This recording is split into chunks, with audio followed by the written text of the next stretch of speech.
Caros irmãos, queridas irmãs, chegamos ao 5º domingo da Quaresma, outrora chamado Domingo da Paixão. E embora nós já não o chamemos assim, embora ele já não receba esse nome de Domingo da Paixão, mas sim de 5º domingo da Quaresma, a partir de amanhã, o padre já não faz o prefácio da Quaresma. Prefácio é aquela primeira parte da oração eucarística. O padre faz agora, a partir de amanhã, o prefácio da Paixão, porque nós, de certo modo, entramos numa nova etapa, numa nova fase dentro do tempo da Quaresma, que pode ser chamado de tempo da Paixão. Se no domingo passado nós substituíamos o roxo pelo rosa, porque era o domingo da alegria, e assim se atenua, se suaviza o rigor da Quaresma, neste domingo, ao contrário, se intensifica essa sobriedade, essa austeridade própria do tempo da Quaresma. Quando nós chegamos hoje na igreja, nós vimos as imagens cobertas, a cruz coberta, porque a igreja quer que nós façamos, a partir de agora, uma espécie de jejum dos olhos.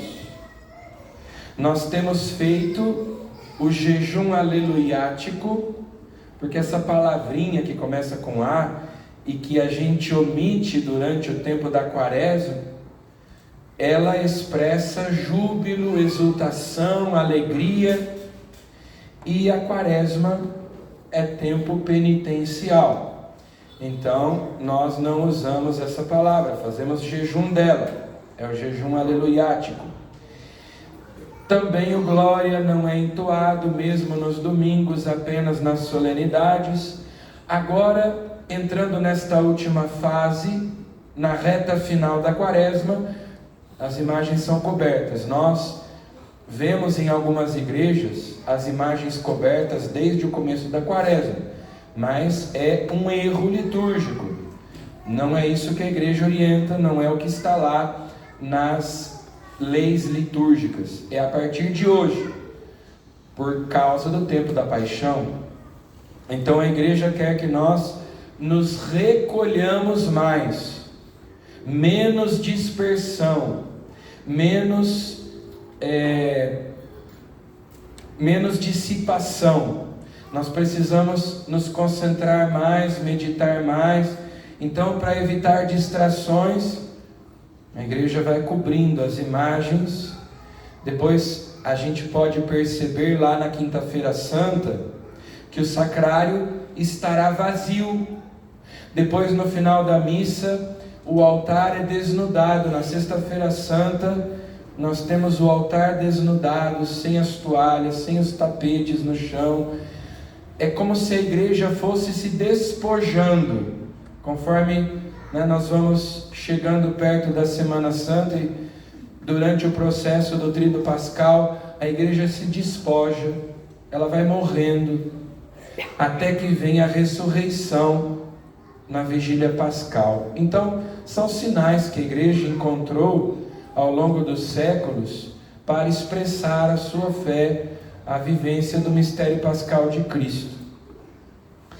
E se a igreja manda nós olharmos um pouco mais para dentro de nós, para nós não nos distrairmos, para nós não ficarmos dissipados, dispersos, Jesus, no Evangelho de hoje, provoca essa mesma reação daqueles que vêm até ele, trazendo aquela mulher adúltera, porque Jesus faz eles olharem para dentro de si. Jesus faz eles realizarem um exame de consciência, e eles que antes acusavam se percebem também eles pecadores, necessitados da misericórdia de Deus, merecedores de castigo, merecedores do inferno no final das contas. O Evangelho de hoje nos apresenta Jesus ensinando no templo. Queriam matá-lo, queriam prendê-lo, queriam condená-lo à morte. E eles não sabiam como, eles precisavam encontrar um motivo. Então trazem aquela mulher que foi surpreendida em adultério, foi pega em flagra.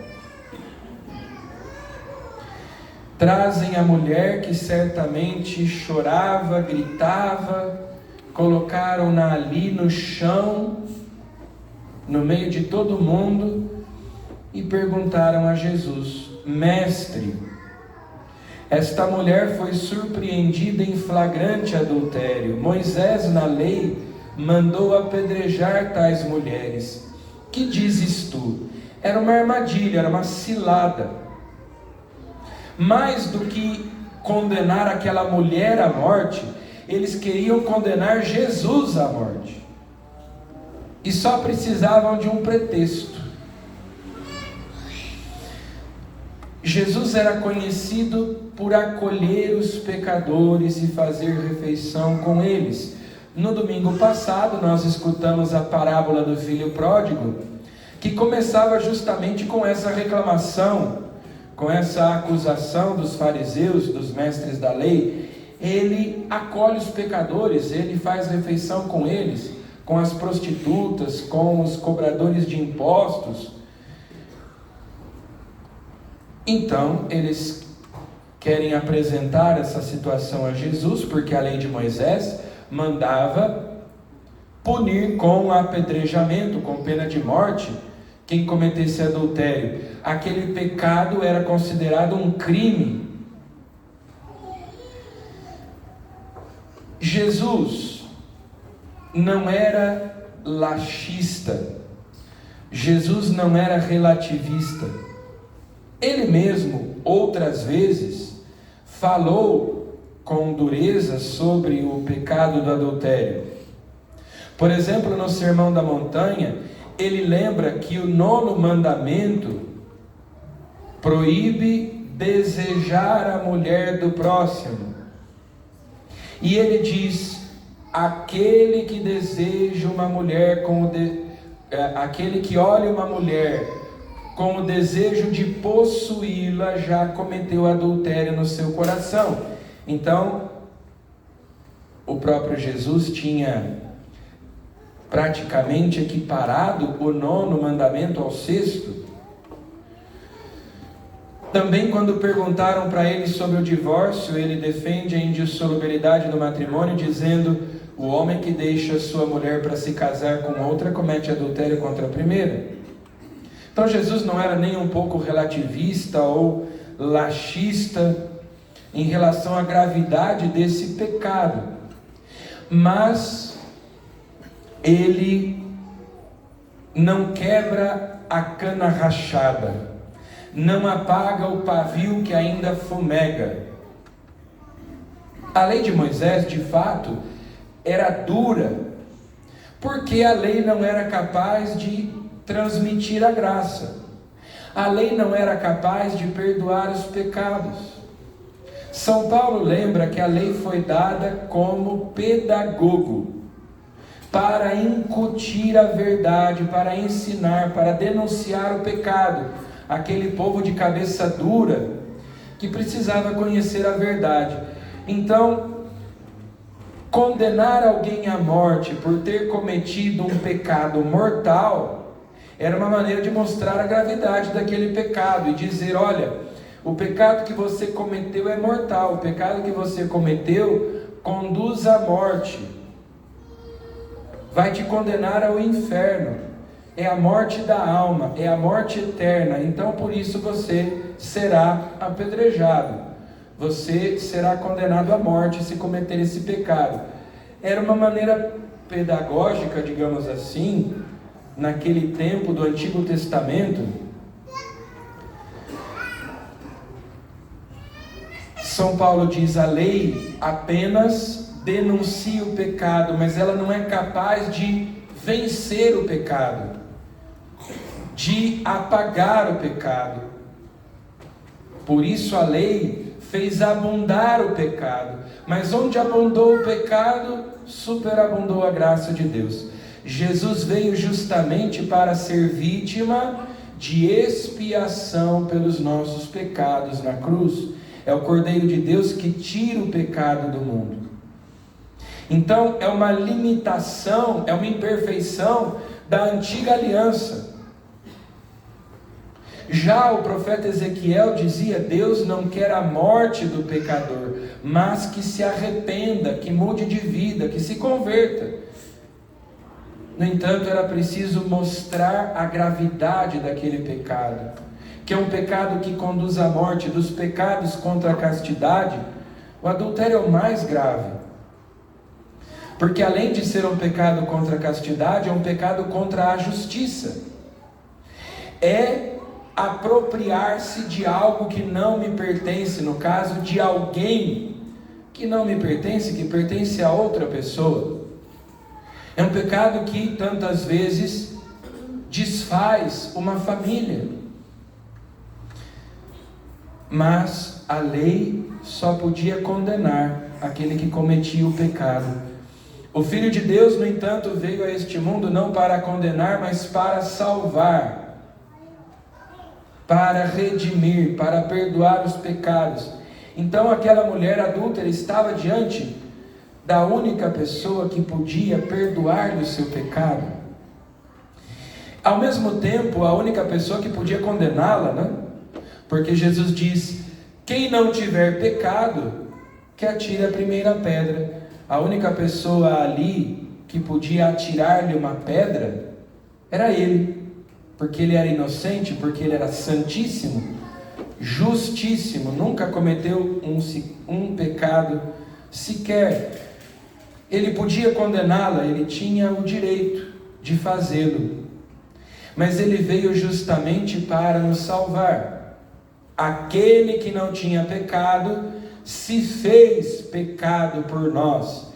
Deus fez cair sobre ele o peso das nossas culpas, das nossas faltas. O castigo que nos traz a paz estava sobre ele. Por suas chagas nós fomos curados. Toda a ira de Deus, toda a justiça de Deus foi descarregada sobre ele. E a gente vê o próprio gesto de Jesus quando perguntam para ele se ela devia ser apedrejada ou não. A lei de Moisés manda. Se Jesus dissesse que sim, primeiro, os romanos tinham proibido os judeus de executarem quem quer que fosse. Tanto é que para condenar Jesus à morte, eles precisaram da autorização de Pilatos. Eles não podiam condenar ninguém à morte. E também, os pecadores se aproximavam de Jesus com confiança, porque Jesus os acolhia.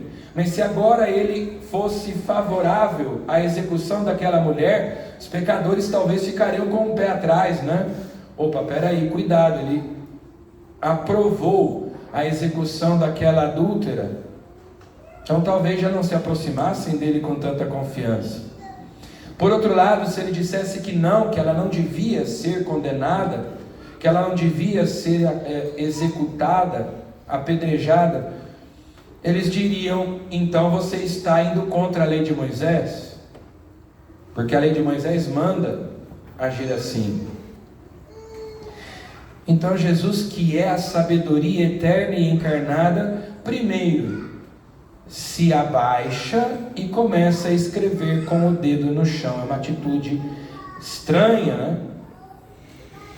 Mas ao longo dos séculos, os santos padres, os santos doutores foram propondo várias interpretações para esse gesto. E uma delas é que esse abaixar-se de Jesus lembra o abaixar-se de Deus, a encarnação. Deus que se abaixa, Deus que se inclina, que desce do céu e vem a este mundo para nos salvar, o bom pastor que vem em busca da ovelha que se perdeu. No Antigo Testamento, a lei foi escrita pelo dedo de Deus na pedra. que você escreve na pedra é permanente, fica gravado, fica incrustado ali. Deus escreveu a lei na pedra, lembrando também a dureza de coração dos homens, da humanidade. Jesus escrevendo com o dedo no chão, na areia, lembra a ternura de Deus que agora vem para salvar. E aquilo que a gente escreve na areia, diferente do que é escrito na pedra, quando bate o vento, é logo apagado. Ou seja, assim, quando nós confessamos os nossos pecados arrependidos, Deus se esquece, Deus já não se lembra, Deus perdoa.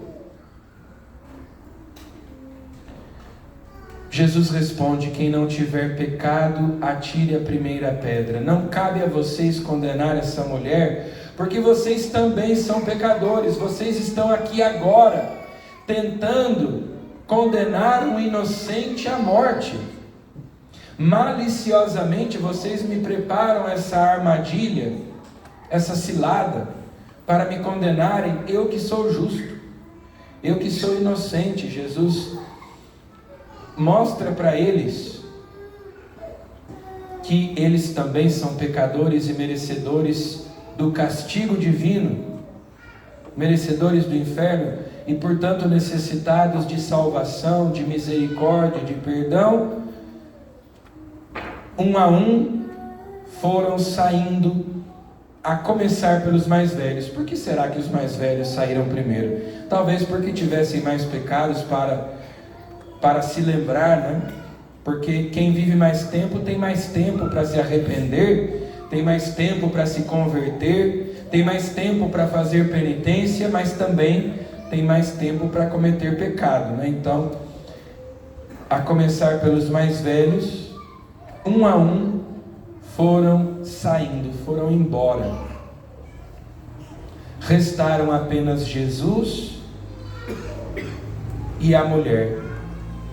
Santo Agostinho diz: ficaram apenas dois, a miserável e a misericórdia. A miserável e a misericórdia. Jesus tinha se abaixado, ele pôde olhá-la nos olhos. Então ele se levantou, depois que todos foram embora, e a interrogou, perguntou para ela: mulher, ninguém te condenou? Onde estão eles? Ela respondeu: ninguém, Senhor. Eu também não te condeno. O único que poderia condená-lo. Podes ir e de agora em diante não peques mais. É uma advertência, como quem diz: minha filha, você hoje nasceu de novo. Deus está te dando uma nova chance, uma nova oportunidade. Hoje você poderia ter morrido aqui apedrejada, e você foi poupada. Não volte a pecar, para que não te aconteça coisa pior. Porque se você voltar a pecar, algo muito pior do que ser apedrejada vai acontecer. Você experimentará a morte eterna. Você será condenada ao inferno. Ser apedrejada não é nada perto daquilo que pode acontecer se você não mudar de vida, se você não aproveitar essa chance, essa oportunidade que Deus está te dando hoje. Recomeça, se levanta, vai em frente, esquece o passado. E é bonito porque as leituras de hoje repetem isso algumas vezes.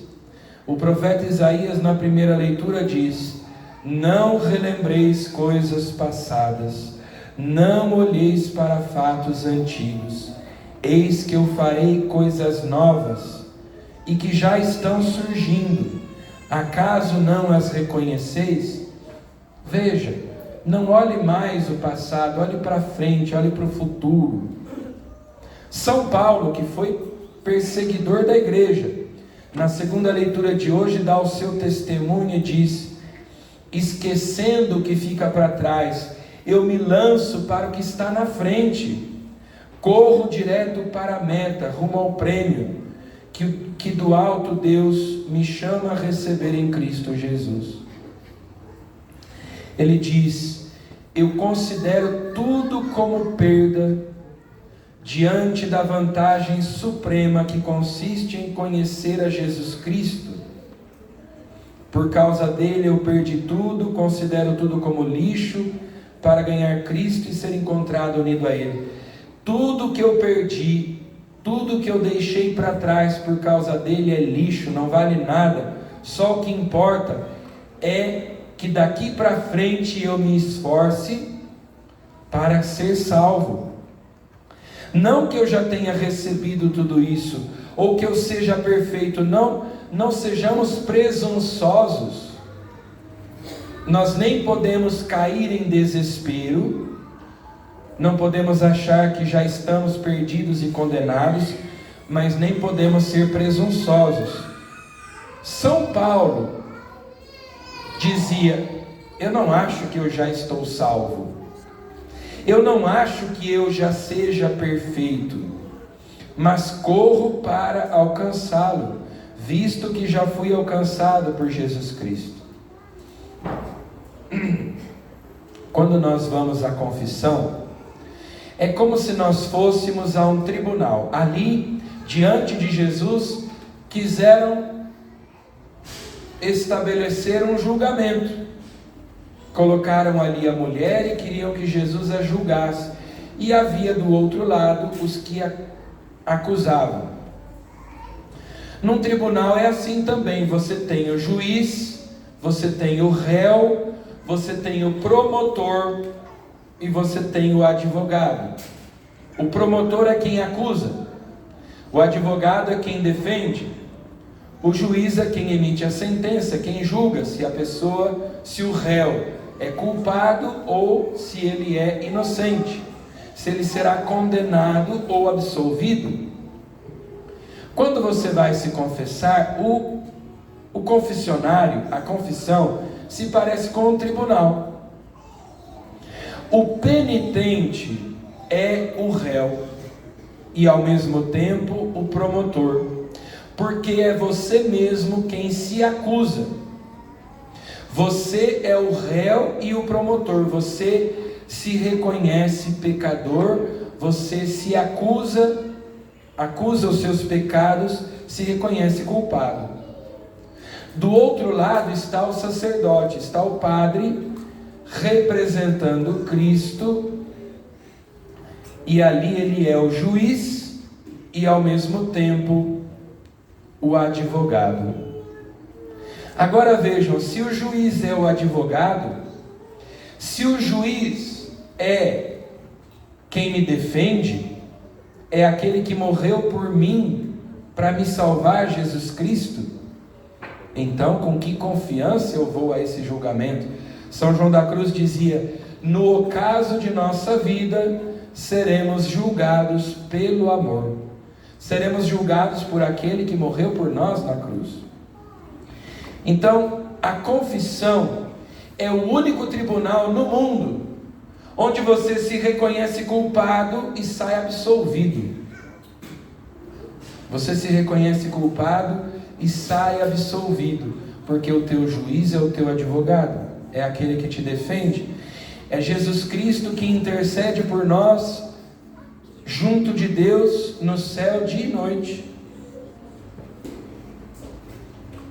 Então, com confiança nós devemos ir à confissão, sabendo que Ele apaga, Ele esquece o nosso pecado. Ele já não vê o nosso passado, Ele vê que nós, se perseverarmos na graça, se cooperarmos com a graça, podemos nos salvar e podemos mais do que isso, podemos ser santos. Deus, quando olha para nós, vê quem nós somos, mas vê quem nós podemos vir a ser. Ele vê o santo que nós podemos ser, se nós cooperarmos com a sua graça. Mas Ele nos diz: vai e não peques mais. Tem que ter firme propósito de emenda.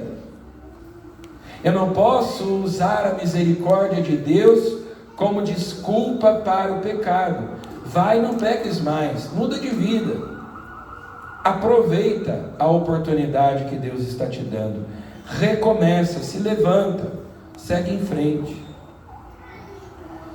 Então vamos pedir a Jesus que nós não desperdicemos as oportunidades que Deus nos dá, que nós não desperdicemos as chances que Deus nos dá, mas recomeçando sempre de novo, nós perseveremos até o fim, acreditando na misericórdia de Deus para conosco, no seu perdão, e sabendo que é preciso que nós nos arrependamos, que nós confessemos o nosso pecado e que nós tenhamos firme propósito de emenda,